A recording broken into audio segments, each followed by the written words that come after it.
My name is David Morrison, a 52-year-old retired naval technician.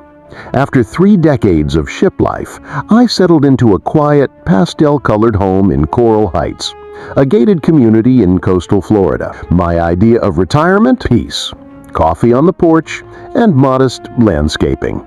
Especially a neatly arranged set of 11 seashells I collected during early morning walks. Enter Brenda Fitzgerald, our HOA president and self-appointed lifestyle coach. She noticed my seashells and promptly issued a $175 fine, claiming my display violated community aesthetic standards. Her letter was 3 pages long, included color-coded highlights, and accused me of disrupting neighborhood uniformity.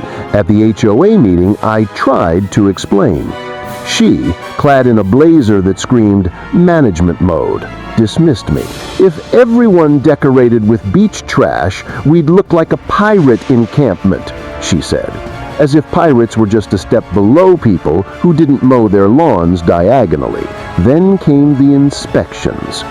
Clipboard-wielding HOA volunteers began showing up twice a week to measure shell density. One of them, Jeremy, whispered apologies while noting my excessive calcium carbonate presence.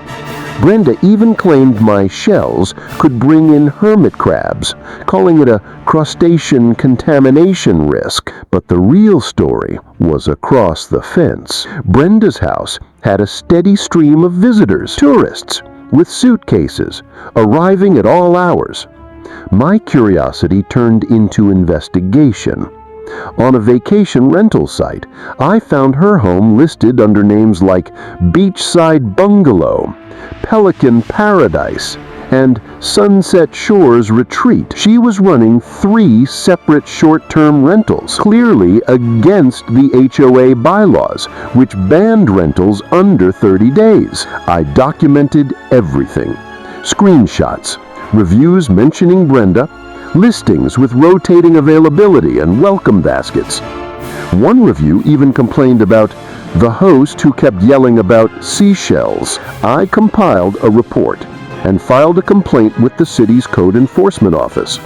For dramatic flair, I printed out 26 guest reviews, taped them together into a 12-foot scroll, and slid it under the HOA office door. Within 48 hours, city officials showed up at Brenda's property. Neighbors gathered, pretending to walk dogs they didn't own, as the inspectors went door to door through her basement suite, pool house studio, and shed-turned guest house called the Mermaid Den. She was hit with $18,000 in fines, $6,000 per illegal unit, plus orders to evict guests within 72 hours and a cease and desist from both city and county.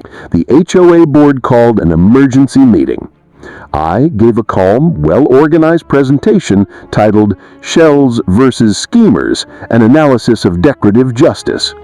I used my military training to present a bulletproof case with screenshots, guest complaints, and HOA contradictions.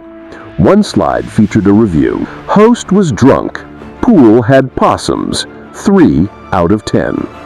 The crowd laughed. The board didn't. They voted 5-0 to remove Brenda as HOA president. She stormed out mid-meeting, tripped over a cable, and crashed into the refreshment table. The applause that followed was loud, ironic, and deeply satisfying. Brenda's listings were removed from every rental platform. Her rental spaces now sit empty. One is reportedly occupied by a colony of feral cats. She's facing additional lawsuits for misuse of power and has taken out a second mortgage to pay the $45,000 in total damages. As for me, I still have my seashells, all 11 of them, and every morning I sip my coffee beside them, finally in peace.